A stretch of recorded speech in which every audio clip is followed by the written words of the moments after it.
Buenas tardes. Mi compañera Josefina del Carmen Amosurrutia de Ita y una servidora, Laura Patricia Salinas Ortiz, somos estudiantes de Psicología de la Facultad de Estudios Superiores Iztacala pertenecientes a la UNAM. En este video les hablaremos sobre las distribuciones probabilísticas. Primeramente, hay que aclarar que en psicología, como en otras disciplinas, se realizan investigaciones en donde se busca determinar las relaciones existentes con el fenómeno que se estudia a través de mediciones. Pues bien, para el análisis de los resultados obtenidos empíricamente, nos valemos de la estadística, la cual tiene distintos modelos de distribución. Entonces, nos preguntaríamos, ¿para qué sirven los modelos de probabilidad en psicología? Bueno, pues sirven para generalizar los resultados obtenidos en una investigación o estudio y a la vez también obtener el control de predicción que ayude a determinar el grado de efectividad o inefectividad de un tratamiento o intervención. También para comprobar de forma numérica los juicios o aseveraciones en algún estudio o experimento, mediante la comparación de una hipótesis con los resultados obtenidos y así probar si la diferencia es significativa o no. Ahora bien, uno de los modelos de distribución probabilística utilizados en psicología es el de distribución binomial. Esta distribución se lleva a cabo con una variable aleatoria discreta que toma valores discretos no continuos que describe el número de éxitos al realizar experimentos independientes entre sí. Su función es aquí, como vemos a la derecha.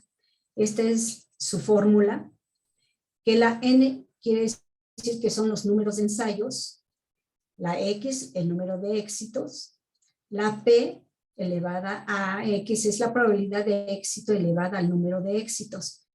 Y la q es la probabilidad de fracaso, que es igual a 1 por p.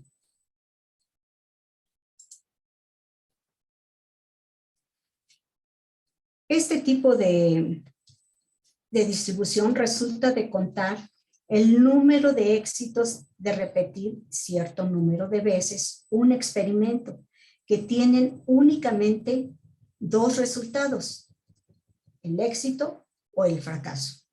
Se usa para predecir probabilísticamente el éxito o fracaso de algún tratamiento, de algún fenómeno que se pretenda llevar a cabo y que se desee medir, tomando en cuenta distintas variables en una investigación cuantitativa. Sus características son, en cada prueba solo hay dos posibles resultados, es decir, éxito o fracaso. Los resultados de cada ensayo son mutuamente excluyentes. La probabilidad de éxito es constante. La probabilidad de fracaso es igual a 1 menos p. Ahora les mencionaremos algunos ejemplos que se utilizan o que se siguen utilizando en psicología. Por ejemplo, ¿qué probabilidades se tienen de que la intervención para dejar de consumir alcohol sea efectivo? Otro podría ser, ¿qué probabilidades hay de que al concluir un taller de adhesión al tratamiento en un grupo de diabéticos se apeguen a las prescripciones médicas una vez terminado el taller? Otro sería, ¿qué probabilidad hay de que un grupo de obesos, quienes estuvieron en un curso acerca de cómo alimentarse sanamente, cambien sus hábitos alimenticios? Bien. Ahora les hablaremos sobre la distribución normal, que es otro de los métodos de distribución probabilística. Es una distribución de probabilidades de una variable aleatoria continua que toma valores numéricos, es decir, que tiene un número infinito de valores reales. Por ejemplo, la fecha, la longitud de cierta distancia, la duración de una conducta, la pérdida o ganancia de peso, etc. Sus características son: tiene la forma de campana, como la vemos aquí en la imagen a la derecha, llamada campana de Gauss, donde la mayor frecuencia se localiza en el centro y sus extremos se acercan al eje horizontal, pero nunca se unen a él. Otra de sus características son sus parámetros, que son la media y la desviación estándar. La media representa el centro, como vemos aquí en la imagen a la derecha. Esta es la media. Y la desviación estándar representa la dispersión, que es aquí a la izquierda y a la derecha. Ahora las ilustraremos con ejemplos. Por ejemplo, se realizó una intervención a una persona bulímica y se desea determinar la incidencia de provocarse vómito en una semana. Otro ejemplo sería, al realizar una intervención a una persona que sufre de ansiedad generalizada, se quiere saber cuántos ataques de pánico tiene en un mes. O, por ejemplo, se llevó a cabo una intervención a una persona que padece de onicofagia y se requiere saber el número de ocasiones que se come las uñas durante una semana.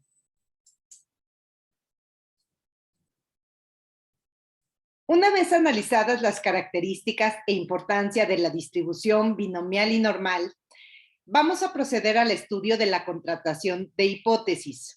Como señala Silva, para ello es importante comparar la probabilidad a priori y a posteriori para contrastar los datos empíricos con los teóricos y saber si los resultados obtenidos son por causa de factores aleatorios o de otros factores. Cuando nos surge el interés por estudiar algún tema, hay una hipótesis detrás de dicha intención. La hipótesis nos sirve como una guía de dicha investigación. Nos indican las respuestas que estamos buscando o las afirmaciones que tratamos de probar. Pueden o no ser verdaderas y requieren ser comprobadas o refutadas a través del proceso de investigación. Su valor reside en la capacidad que proporcionan para establecer más relaciones entre los hechos y explicar por qué se producen. En este contexto, la hipótesis estadística funge como parte de la metodología de inferencia estadística para probar posibles diferencias entre grupos, tratamientos o muestras poblacionales. La contrastación de hipótesis es un proceso de comparación de los datos obtenidos en un experimento, es decir, que son empíricos, con el planteamiento hipotético inicial. Los resultados del modelo de probabilidad utilizado, ya sea el normal o el binomial, darán el nivel de significancia de las pruebas, es decir, si los resultados se deben a la variable de estudio manipulada o medida o al azar. En la contrastación de hipótesis vamos a tener que estas son de dos tipos. La hipótesis nula, que es aquella que niega la hipótesis de investigación. Ejemplo, la terapia cognitiva no funciona con pacientes con TDAH. La hipótesis alternativa es aquella que contradice a la hipótesis nula y que, como su nombre lo dice, ofrece una alternativa ante la hipótesis de investigación y la nula. Ejemplo, la terapia cognitiva funciona con pacientes con TDAH. A estas dos las vamos a contrastar con base en los resultados para saber si es que hay o no una relación entre las variables y así poder ubicar la hipótesis verdadera. Por otra parte, en toda investigación existe un nivel de error, del cual dependerá la validez de la hipótesis del investigador. Existe la probabilidad de que los resultados obtenidos sean producto del azar, de variables de confusión o de sesgo. Pero también existe la posibilidad de que no lo sean.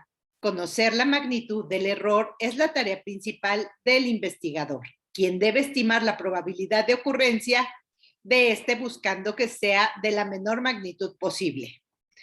Es ahí cuando diremos que los resultados son estadísticamente significativos, es decir, que no son resultados del azar. Del investigador depende la decisión de qué nivel de significancia utilizará, es decir, qué magnitud de error está dispuesto a aceptar para tomar cualquier decisión. El estándar para investigación es de 0.05%, 0.05, que quiere decir que hay un 5% de probabilidad de que se cometa un error. Dicho esto, es conveniente que el nivel de significancia sea pequeño para que haya menos probabilidades de error, por lo que también se recomienda que la muestra sea grande y haya posibilidades de mayor generalización y de detectar mayores diferencias en las variables. Si vemos la gráfica, aquí podemos ver que el nivel de error se ubica en el nivel de significancia o error permitido se ubica en las colas de nuestra gráfica de Gauss. En la gráfica también podemos observar que en las dos colas de los extremos varían los porcentajes de acuerdo a la definición que el propio investigador haga de su nivel de significancia o error. Vamos a ver un ejemplo. En una prueba de hipótesis de dos colas, este ejemplo ilustra un nivel de significancia del 1%. Es decir, rechaza la hipótesis nula con un 0.5% de nivel de significación en ambos lados de la curva. Por tanto, el nivel de aceptación de nuestra hipótesis nula es el centro de la gráfica, lo que no está señalado con rojo.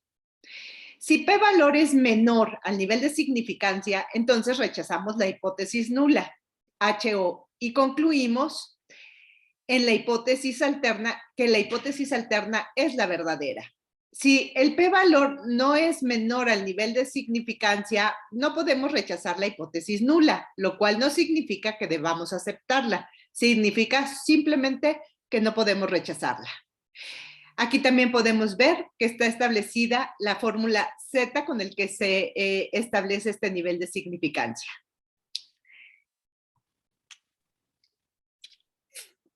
Un aspecto muy importante es la aceptación o el rechazo de una hipótesis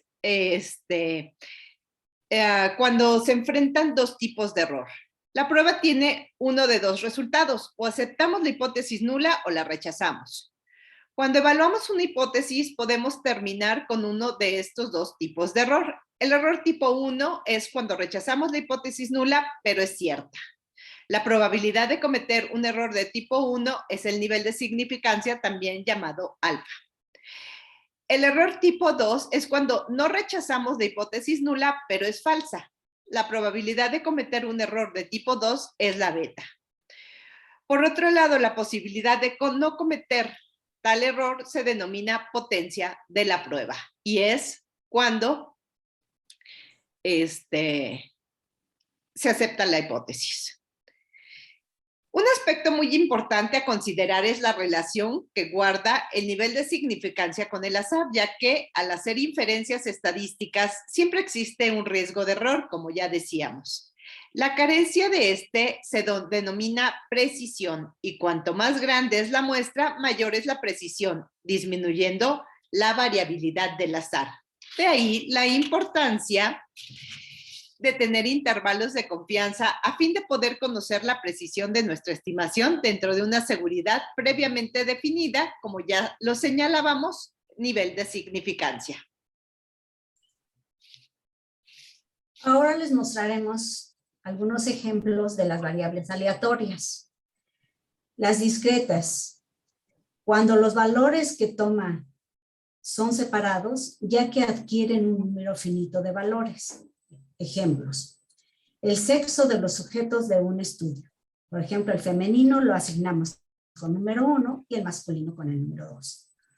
Otro sería, por ejemplo, la respuesta a las preguntas de un cuestionario. Cierto 1, falso 2. O por el número de pacientes con bipolaridad. Las continuas, las variables aleatorias continuas, siempre existen otros valores entre dos valores potencialmente observables, es decir, toman un número ilimitado de valores intermedios. Algunos ejemplos son estos. La edad de los pacientes con ansiedad, Otro sería la estatura de pacientes con estrés. Por último, la presión arterial de pacientes hipertensos, entre muchos otros ejemplos. Pero estos son algunos para que ustedes pudieran más o menos tener idea de lo que son las variables aleatorias. Ahora les mostramos un ejercicio de la distribución binomial como para que tengan un poquito más de idea de lo que estamos hablando. El planteamiento es el siguiente.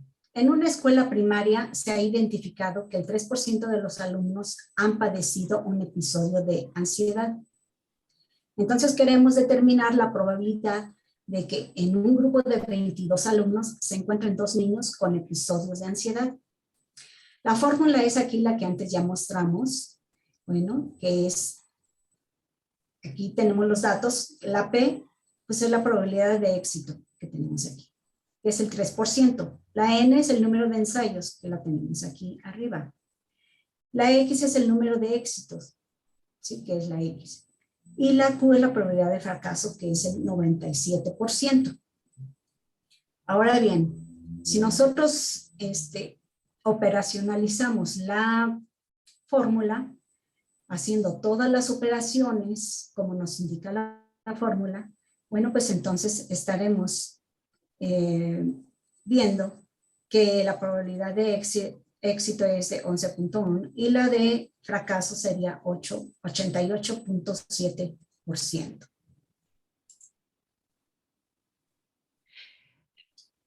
Finalmente vamos a presentarles un ejercicio de la distribución normal.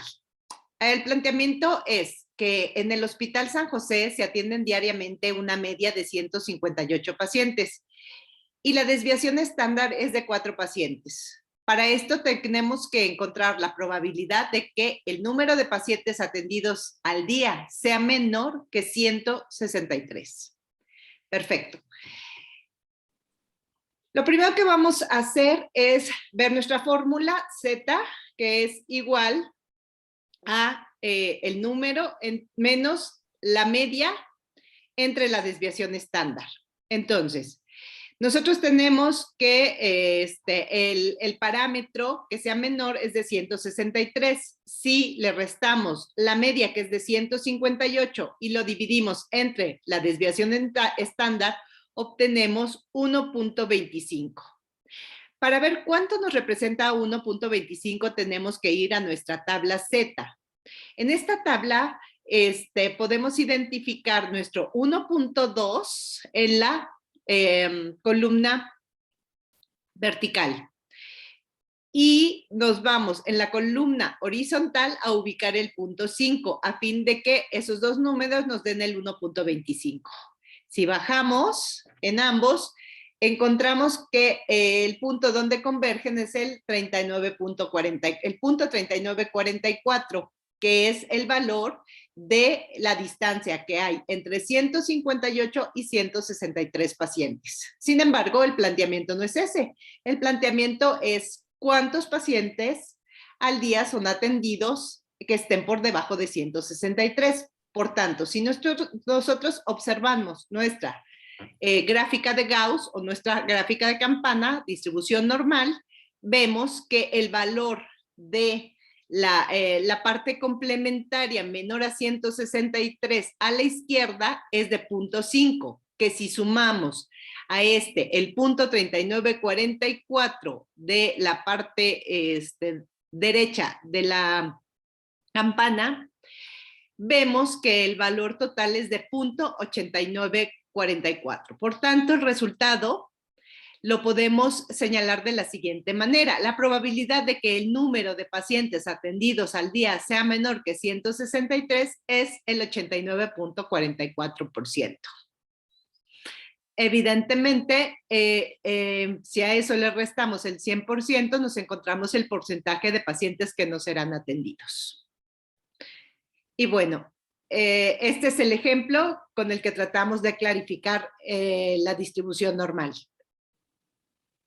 Bueno, nos despedimos. Espero les haya sido de mucha utilidad este video. Les quede un poco claro lo que son las distribuciones probabilísticas en psicología. Nos vemos en el siguiente video. Muchas gracias por su atención.